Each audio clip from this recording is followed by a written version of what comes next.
Well, folks, draft night is tomorrow night. We are officially on DRAFTMAS Eve. We're about to unwrap all of our brand new presents tomorrow night, which is very, very exciting. But the one thing I haven't actually done yet, I haven't actually posted my own personal mock draft.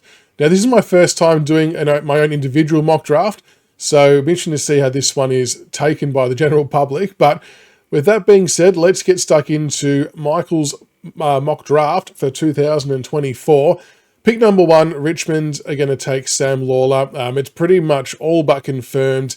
Cal Twomey kind of confirmed as much today. And with a nice touch, it sounds like that Dusty Martin could be presenting the Guernsey for pick number 1 as well, which would be a very nice touch given the number comparison and the player he idolised or tried to mimic his game on. So Sam Lawler, you would think, is as good as a done deal at Richmond at pick number 1.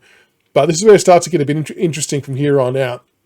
Pick number 2 for the Kangaroos, I've gone Finn O'Sullivan.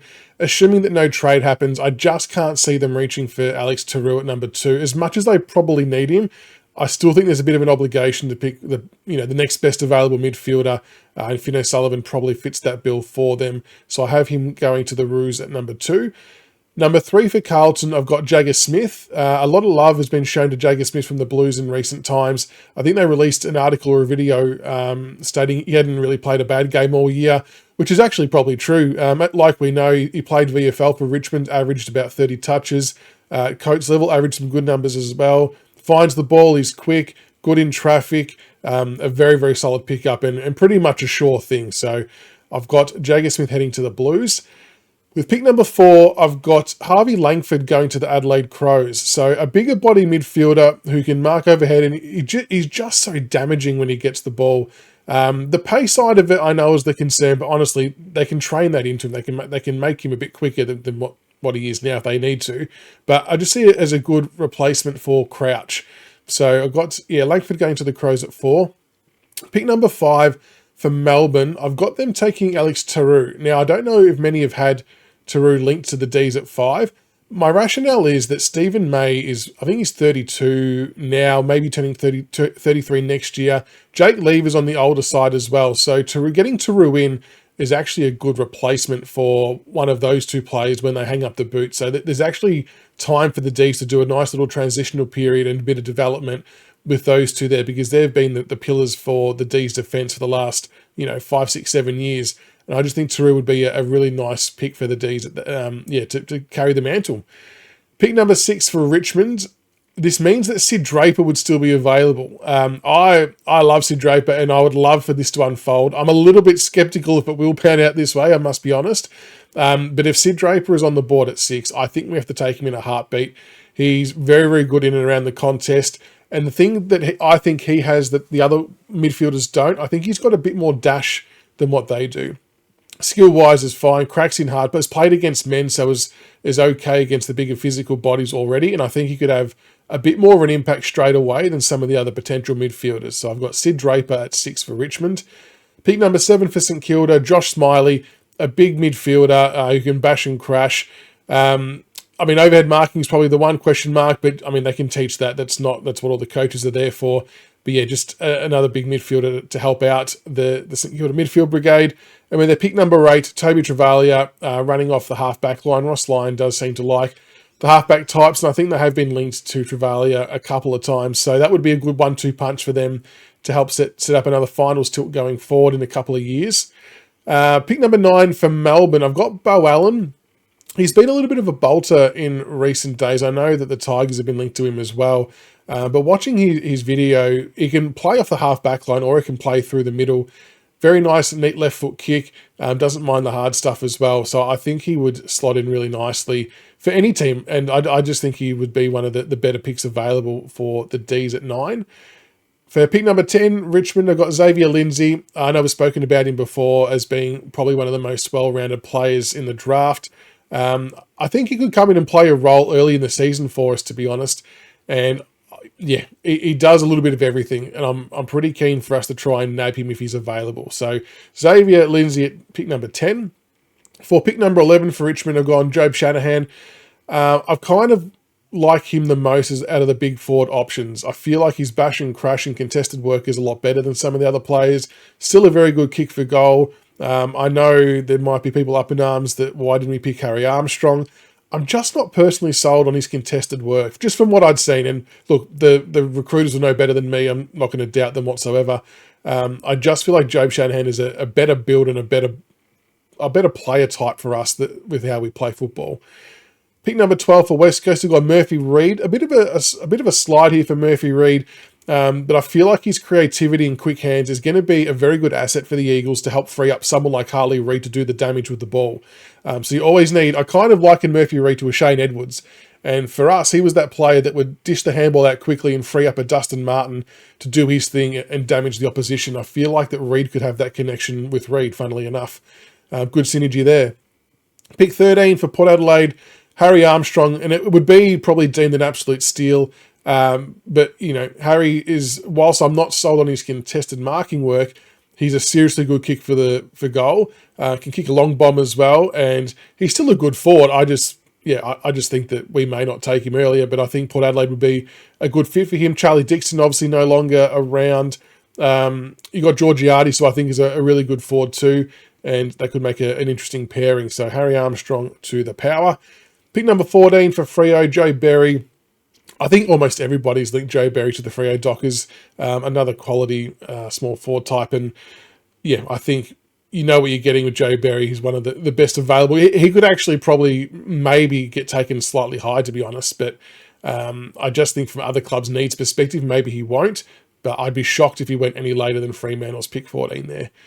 Pick 15 for the Giants, I've gone Taj Houghton. Someone's got to take the punt on this bloke. He may go earlier as well, but I just think people might be wary of the recovery of the knee. There has been some speculation on some foot scans as well. Not sure how solid or how true that all is, but clubs will do their due diligence nonetheless. But without doubt, he's super, super talented. And prior to injury, was probably a top 10 potential draftee. So someone's got to take the punt, and I think it's going to pay off for him. And the Giants have got such a classy side that there's no real rush to bring him in straight away. So they can actually give him the full recovery time and let him sort of develop and get back on the park properly before unleashing him. So I think they're a really good fit. Pick number 16 for the Giants, I've gone Jack Whitlock.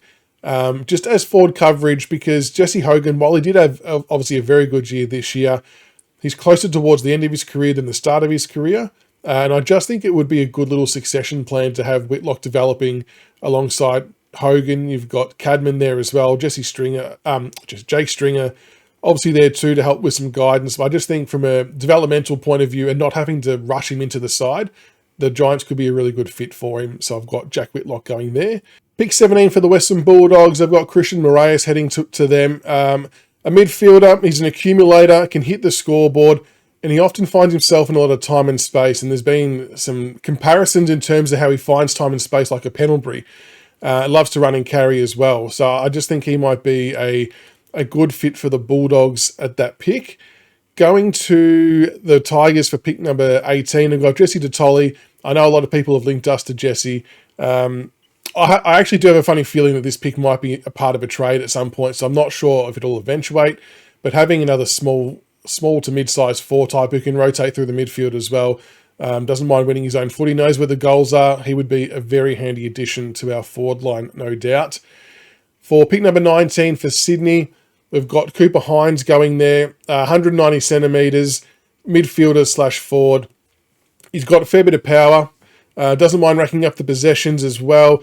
Good consistencies, creative, scoreboard impact. He's got really nice size for him. So he's actually someone who may be able to have an impact straight away for the Swans if they wanted to deploy him in 2025. So a bit of a plug and play type player, which isn't a bad thing, but the Swannies have also got quite a bit of depth in that area, so they may not need to, but at least the option's there. Pick number 20 for Richmond, I've gone for Luke Traynor. So this is probably the other player that clubs will have to decide whether they're going to take a gamble with him or not. On talent alone, he's probably worth a top 6 to 8 pick. As one of the better second 1 or 2 best intercept defenders in the draft. Obviously, there's been some concussion issues that clubs are maybe a little bit wary of. I know some have him sliding outside the first round. I just think a club would be crazy not to get him in and see what happens. And we've obviously got a raft of picks, and maybe that puts us in a better position than most to take that punt. So I've got us taking Luke Traynor at 20. Pick 21 for the Giants, I've got Oliver Hannaford, a utility player. I guess he's not really pigeonholed to anyone's spot, but good agility, Good on defensive backs, which I think is very appealing to a lot of clubs. Has speed, power, toughness.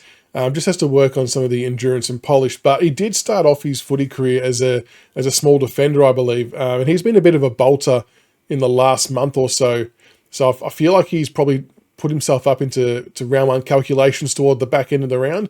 And I just think he'd be a good play for the Giants to have in their back pocket. Maybe not a 2025 player potentially, but someone they can develop and grow and unleash in 2026 possibly. Pick number 2 for the Sydney Swans. I've gone with Lockie Jakes, who is a Geelong Falcons defender, a dashing and running halfback who doesn't mind a bit of intercept marking as well. So he's kind of been touted to be in the early second round for a lot of people. I've got him bolting up to be in the first round. He's ultra competitive, very consistent, intercept marking, good kicking, rebounding defender, and like I said, oozes talent in class. And I think I actually wouldn't mind him at Richmond myself personally, but I think, again, it would be another great player to have for someone like the Sydney Swans who don't mind springboarding from their back up, especially on a ground like the SCG where kick penetration, speed, and intercept marking especially is actually really handy just to create those quick counter attacks. So I think it's actually a nice fit from even a ground and a club perspective for Lockie Jakes. And for the final pick of the first round, pick 23 for Richmond, I've gone with Harrison Oliver, who's a defender from Sandringham Dragon, 181 centimetres, a very, very good ball user and very well regarded with his ball use as well in the Coates League. Left footer, doesn't mind taking an overhead mark and backing himself, going back with the flight of the ball. He put his name up in lights in one of his Vic Metro games where he had 25 disposals, 6 marks and 5 rebound 50s against the Allies. Look, we know we need some good kicks of the footy at the club, and especially with the loss of someone like a Dan Rioli. I'm not saying that Harrison's going to be a like for like for Dan Rioli, but in terms of someone who can use the ball out of the back half to set up some attacks, I think that Harrison Oliver could be a good selection to help fill that void. So there you go. That is my round 1 mock draft. I didn't worry about the trades or bids or anything like that because it doesn't sort of impact it too much. Let me know what you guys think in the comments below. It'll be interesting to see how many of these played on the night, and hopefully you're all happy with your draft hauls. And again, Merry DRAFTMAS Eve, and I hope you all have a good draft day tomorrow. Remember that we will be going live tomorrow as well for the draft. We're hoping to be able to show the footage, but worst case, we'll have a spreadsheet up and we'll be able to track the picks and compare it to different mock drafts. So make sure you tune in for that at about 7:15 tomorrow night, and we hope to see you there.